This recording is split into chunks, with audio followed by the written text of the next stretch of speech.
안에 물 주기 전에 물에 대해 가지고 잠깐 어떤 과학적 의미라든지 어떤 이런 걸 갖다가 제가 한번 간단하게 한번 살펴보도록 하겠습니다. 물은 뭐 여기 자료를 보시는 것은 금방 우리가 다 알고 계신 거니까 한 번만 인별해 주시기 바랍니다. H2O라고 그러죠. 그리고 표준 온도 25도 C쯤이라고 나타나 있습니다. 거기에서는 무색 물질입니다. 하는 소리 있는데, 그리고 생명체의 생존에서는 필수 어떤 물질이라고 하는데, 우리 단식하면서 밥은 안 먹어도 물이라든지 음료수는 마십니다. 그렇기 때문에 단식하다 죽은 사람은 거의 없는 걸로 압니다. 수십 년 전 방광이 매몰돼가지고 50며칠 만에도 물로 가지고 생존한 그런 사례가 보듯이 남뿐 아니고 여기 있는 우리 모든 생명체에 있어서는 물은 가장 어떤 필수 물질이고, 그리고 역으로 얘기한다는 것 같으면 물이 있는 곳에는 반드시 생명체가 있다. 그래서 우리는 우주 탐사를 할 때 거기에서 제일 먼저 찾는 게 물줄기가 있는지를 우리 살펴보는 것을 우리는 흔히 알 수 있습니다. 지구 전체에는 한 70% 정도의 이 물이 있는데, 이 물은 이 대기의 구름이라든지 우리 보이지 않는 어떤 이런 이 전기, 그리고 이런 이 강이라든지 바다라든지, 그리고 대부분의 물은 지하에 있습니다. 그리고 또 이런 이 극지점 남극과 북극에는 얼음이라는 고체로 이렇게 존재하게 되는데, 이 대기 문제를 해가지고 이런 빙하가 많이 녹아가지고 이상 기온이 발생하고 하는 거는 여기에서는 언급하지는 않겠습니다.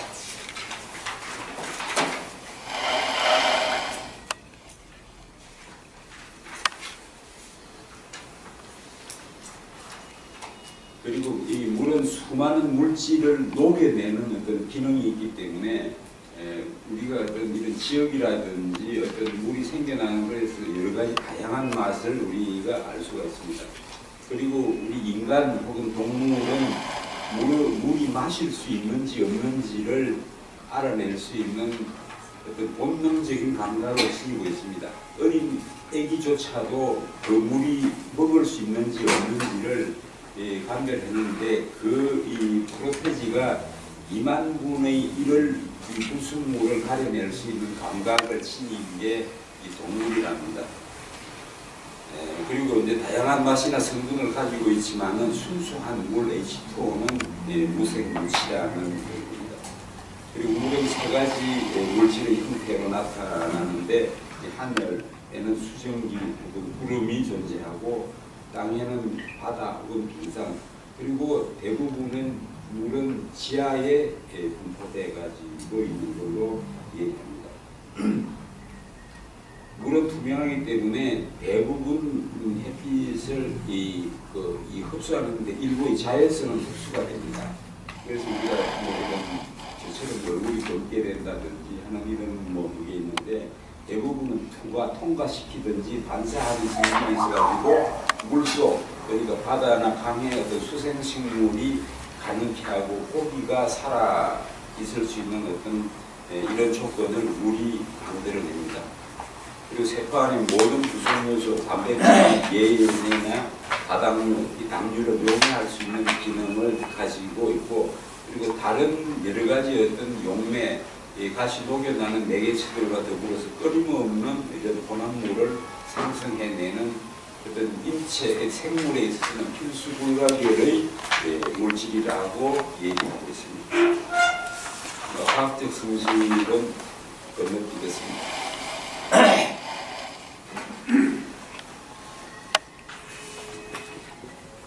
맨 마지막에 CO2와 결합하여 포도당을 형성하거나 산소를 또 만들어내는 어떤 이런 기능이 있기 때문에 어떤 생물의 어떤 절대적인 영양소를 공급할 수는 아니고, 이런 우리 이 인간의 생활하는 환경에 이 산소를 공급해가지고 쾌적한 공기를 만들어내는 그런 기능도 물이 하고 있습니다.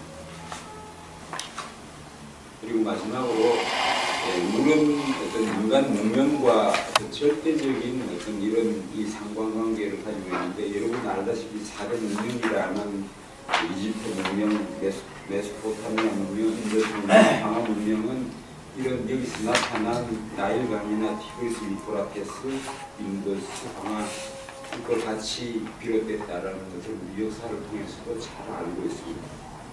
현재의 세계적 대도시는 우리나라 서울의 한강, 이 아리수라고 하는데, 제가 한번 그 기원을 찾아보니까 의리의리하게 큰 강이라는 뜻에서 어리수에서 아리수로 이렇게 이 말이 변해왔다라는 건데, 이 세계를 다 돌아봐도 우리 한강만큼도 아름답고 이런 멋진 명산을 가진 데가 거의 없습니다.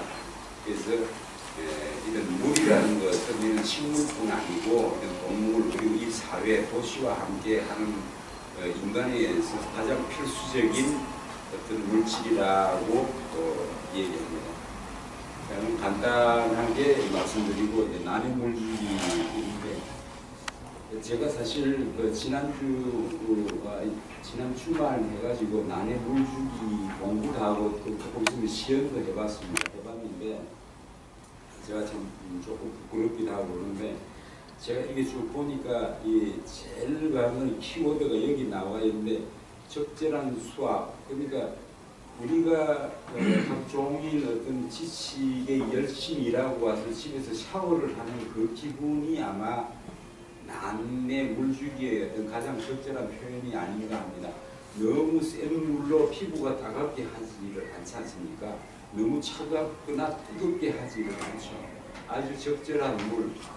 이게 소리를 표현하면 샤 하는 것보다는 착 가라앉는 이런 기분으로 난입을 이렇게, 지난번 그 강사님, 김부스 강사님 말씀하셨는데, 나는 물이 닦고 그러는데 그런 거 아니거든요. 물을 줄 때 난잎에 묻어있는 어떤 먼지 이런 걸 깨끗이 씻어낸다라는 어떤 정성스러운 마음으로 난분의 물이 쭉 흘러내릴 정도, 한 20초 정도쯤 되는데, 뭐 조금 더 길거나 짧아도 크게 문제될 것은 없는데, 이런 어떤 기분으로 간수, 물주기를 하는 것 같으면 크게 틀리지는 않을 겁니다. 가볍게 한번 위를 적셔주고 한 분씩 이게 차례로 가는 게 좀 무리가 없는 것.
경험으로는 여름에는 이 관수라든지 난 관리를 굉장히 조심을 합니다.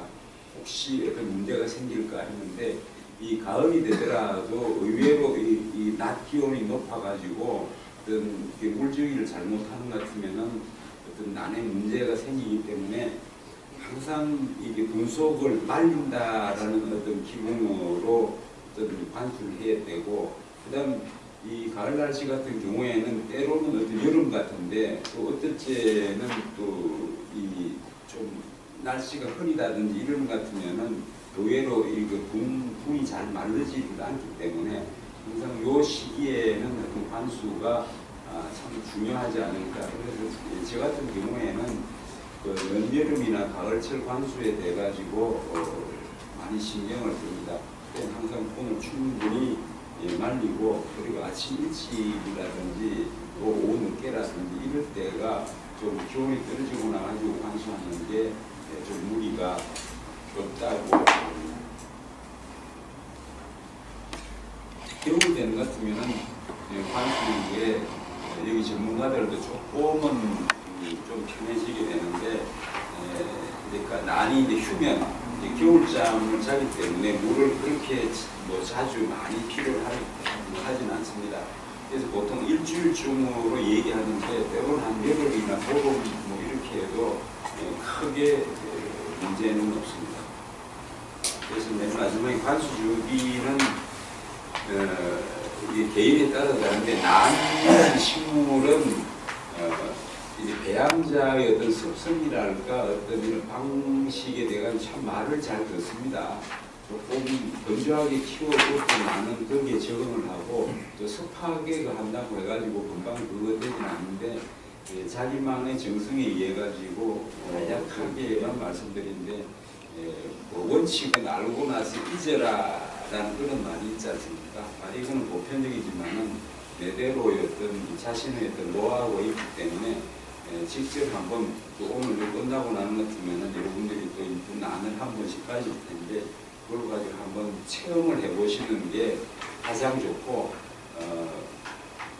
교육에서 최고라는 건 시행착오의 교육이라고 하지 않습니까? 해서 한번 틀려보는 게 가장 좋은 교육인데, 난도 여러분들이 가져가지고 잘 길러가지고 꽃을 피면은 더 좋은데 어쩌면은 죽일 수도 있습니다. 근데 죽일 때 아마 더 큰 어떤 교훈을 얻지 않을까 싶습니다. 난에 적합한 물 이렇게 했는데, 아까 한 건 그냥 총장님 아까 물 그게 지하수니까 수돗물입니다. 수돗물. 수돗물. 수돗물 우리 사무총장님 난실에 제 난이 있는데 그게 수돗물로 바로 직수를 했는데 크게 문제 없습니다. 크게 문제가 없고, 오히려 지하수를 쓸 때 이게 적합한지를 알아봐야 됩니다. 수돗물은 많이 정제되어 있는데 이제 너무 이게 소독이 있어가지고 물이 또이렇게 될 경우에는 좀 가라앉혀서 쓰는 게 큰 무리는 없습니다. 그리고 이제 수온 같은 경우에는 아무 차거나 이게 일부러 많이 부닫고 뜨거운 물 주는 경우는 없겠지만은 너무 어떤 이런 상온하고 차이가 나는 물은 안 좋습니다. 물이 샤워할 때도 마찬가지지 않습니까? 그런 걸로 보게 되는 건데, 겨울철 같은 경우에는 휴면에 절하기 때문에 나는 충분히 쉴 때 신화라든지 꽃붙임이 좋고 튼튼하기 때문에 물도 너무 이게 온도 차이가 상온하고 틀리게 주는 거는 옳지 않은 방법입니다. 그리고 마지막으로 물분인데, 이건 제가 시험낸 말입니다. 시험낸 말인데, 세상의 물주기라는 어떤 그런 건데, 제가 살아오고 또 일하고 그러는데 최고의 어떤 이 행동이나 표현은 끊임없는 관심, 고요한 마음으로 남을 사랑하기만 하면 되거든요. 근데 여러분들 여기 사실 레전드급 소장자가 몇 분 계신다고 했지 않습니까? 일일이 소개드리면은 시간이 뭐 그것 같아가지고 제가 뭐 생략을 합니다. 제가 좀 존경하는 분들인데 제 감히 초보자인 저로서 이렇게 생각할 때 어떤 일을 할 때 노력한다. 노력도 보통 노력이 아니고 각고의 노력을 한다. 그리고 좋아한다. 그거 위에는 즐긴다예요. 즐기는 그 위에는 사랑한다예요. 사랑한다. 그래서 이 우리가 사용하는 모든 이런 어휘 중에서 어휘를 다 보태가지고 하나를 딱 만들어내는 것 같으면 사랑이라 그래요. 뭐 우정도 좋고 행복도 좋고 건강도 좋고 명예 뭐 권력 다 보태도 사랑이라는 걸 당하지를 못한다 그럽니다. 그래서 제가 사랑에 대해서 조금 공부를 뭐 오래전에 했는데 사랑이라는 말은 한마디로 나에게 있어서 가장 좋은 것이 항상 나와 함께 있기를 바라는 마음이라고 정의했습니다. 이건 제가 정의한 게 아니고 우리 인류의 영원한 스승이라는 소크라테스가 기원전에 한 말이에요. 때문에 요즘같이 뭐 너 해주는 것만큼 내 해주고 너가 그러니까 내가 그러고 이건 사람이 아니거든요. 이건 거래예요. 거래. 거래하는 거는 내가 믿지만 안 되죠. 난이 내한테 속썩인다고 난을 찢어버립니까? 그렇지 않습니다. 더 아프고 병들 때 더 보살피는 마음 그것만 있는 것 같으면은 여기 강의하는 거 사주 강의하는 걸 다 듣고도 나와요.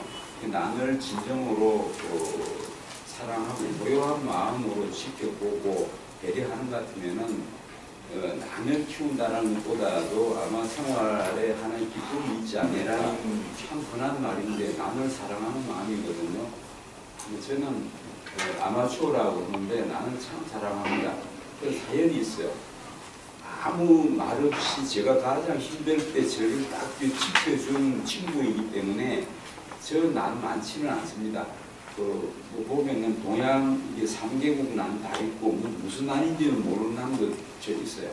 이뿐만 키우고 뭐 그러는데 난의 물을 주는 것보다도 내 마음에 촉촉한 물을 준다라는 것 같으면 여러분 마음에 아주 아름다운 친구 하나가 자리 잡지 않을까 싶습니다.